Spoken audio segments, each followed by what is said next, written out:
Peggy 16.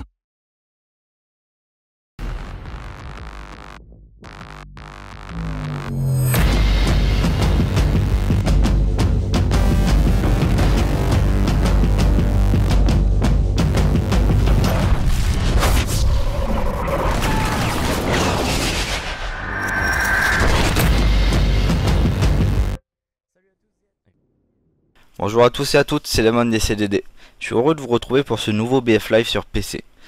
Cette vidéo aura pour thème l'infanterie et les squads, car je vais jouer avec 3 coéquipiers en vocal, et nous avons choisi la carte Karkand en mode de jeu Squad Deathmatch avec 16 joueurs.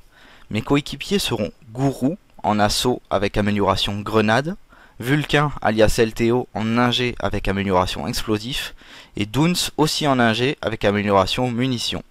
Pour ma part, je serai en assaut, équipé d'une M16A3 avec viseur point rouge, canon lourd, rail d'accessoires et M320.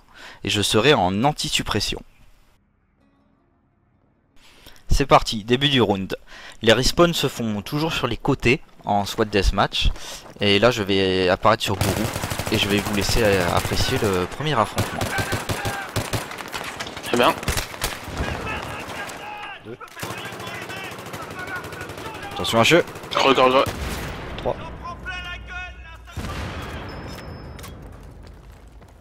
Je fais le tour.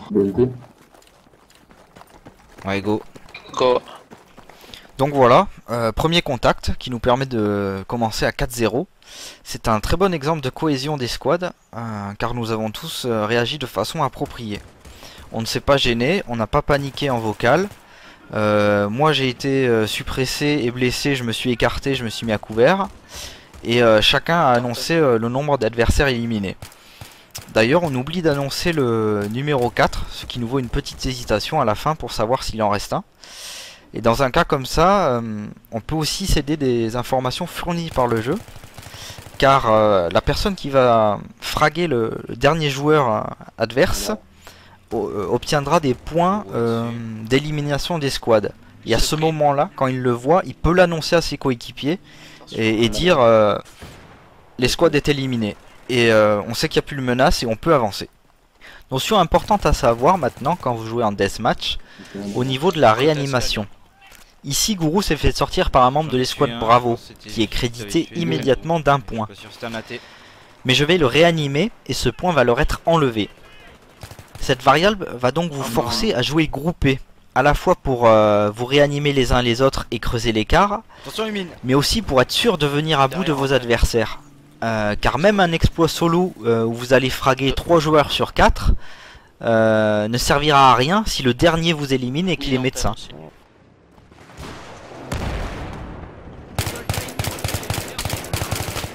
Dans l'action qui va suivre, je décide de ne pas aller réanimer Gourou sous l'arche, car j'ignore s'il y a des ennemis à droite et à gauche à la sortie, et je pourrais être pris en feu croisé. Je vais donc faire le tour du bâtiment pour me positionner de façon à n'avoir les ennemis que dans une seule direction, et ainsi augmenter grandement mes chances de réussite. Et comme j'ai 10 secondes, je peux réanimer Gourou une fois la menace éliminée. Regardez bien ce qui va suivre. Je vais me faire engager, mon réflexe va être de me mettre à couvert, annoncer la direction à mes coéquipiers et ensuite riposter en semi-automatique. Aïe. Côté direction antenne, je prends des balles.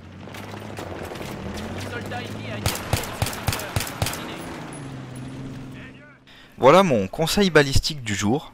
Lorsque vous engagez une cible éloignée et immobile, il faut utiliser le mode semi-automatique de votre arme. Dans cet exemple, si j'ai bien compté, je fais feu 6 fois, les 3 premières balles sont des touches et la 4e est fatale. Et je vous rappelle aussi que j'utilise un canon lourd. Autre conseil, pour une meilleure réactivité, j'ai assigné une touche de ma souris pour changer la cadence de tir. Car depuis le patch, j'utilise de plus en plus le mode semi-automatique.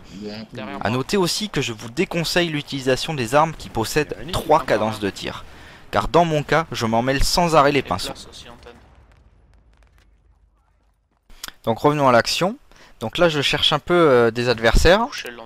Je vais me faire engager, de suite je saute à couvert. Je vais riposter, hop, un petit coup de moule. Je vais essayer de lui tirer un M320 mais ça va être plutôt l'arroseur à arroser car il m'envoie une roquette. De suite je bouge car je suppose qu'il est en train de recharger. Et je change de position pour le surprendre et le sortir.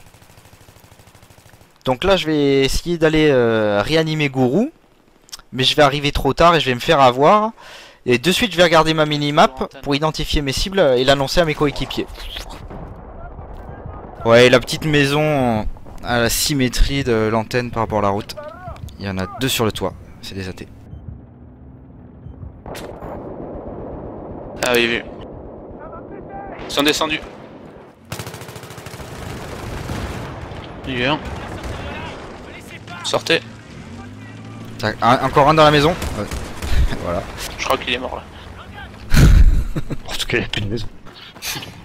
Je vais maintenant vous parler d'une des fonctions les plus importantes dans Battlefield 3, que ce soit en infanterie ou en véhicule. Il s'agit du repérage 3D et de la minimap. Alors j'ai tourné une petite séquence pour illustrer cela. Voilà. Donc si un adversaire entre dans votre champ de vision, il apparaît sur la minimap. S'il en sort, il disparaît de la minimap. Ils sont sur nous là. Maintenant, si vous appuyez sur votre touche de repérage, il apparaît sur l'environnement 3D et sur la minimap. Sur les toits, et s'il se cache, il apparaît toujours sur la minimap. En face de nous. Tout cela, ça marche que ce soit avec vous ou avec vos coéquipiers. Et donc, voilà l'importance du repérage 3D. C'est que à partir du moment où vous repérez un ennemi, vous allez pouvoir suivre ses mouvements cachés sur la minimap pendant quelques secondes. Et cerise sur le gâteau, s'il est éliminé, vous aurez des points de repérage, mais surtout vous aurez l'information que votre cible est éliminée. Et donc vous pourrez passer à autre chose.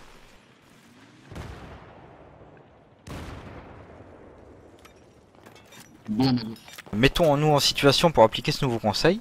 Donc là je vais voir un ennemi apparaître sur la minimap car il passe dans le champ de vision d'un de mes coéquipiers. Attention à côté de vous. Voilà, je leur annonce car on ne regarde pas tout le temps notre minimap.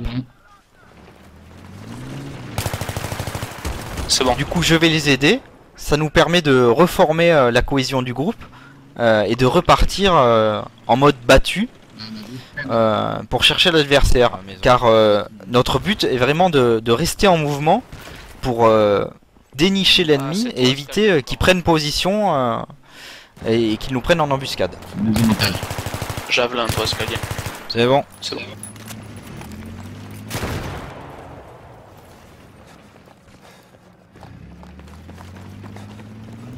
Fontaine, pied... Ouais, Fontaine, 3.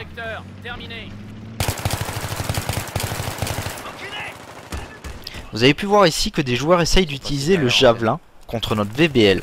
Alors sur une carte comme Karkand, je vous déconseille fortement l'utilisation de cette arme qui n'est pas du tout adaptée à de la guérilla urbaine.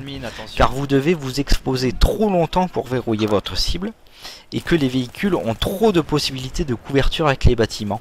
Sans compter que beaucoup sont équipés de fumigènes.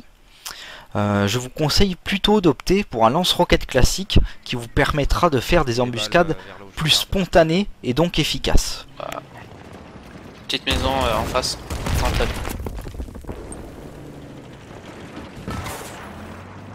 Dans les débris.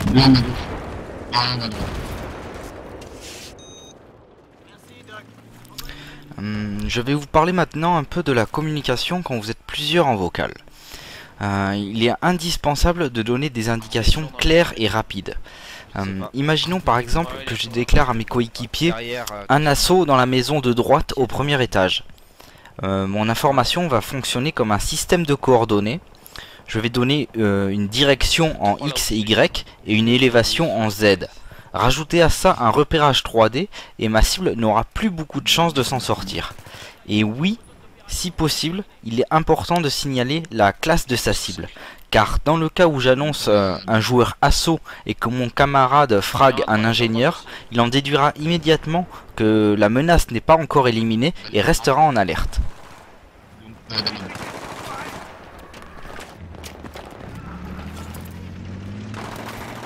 Bon, escalier. Maison, escalier. Je les raise, attention. Voilà, nous arrivons bientôt à la fin de la manche. Les escouades adverses n'étaient pas très bien organisé et nous avons donc largement dominé.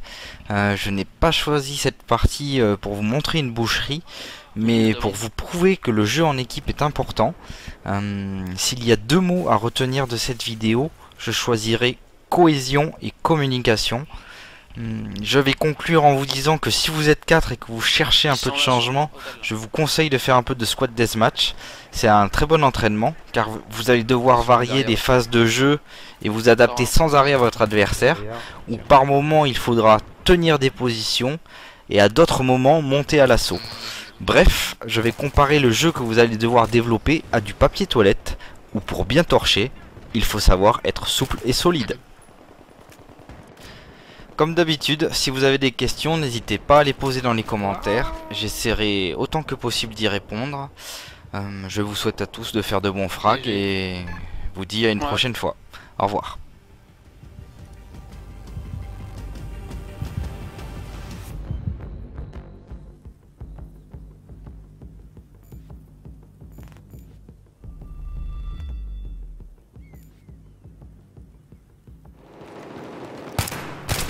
Ah, je suis en semi, bordel de merde.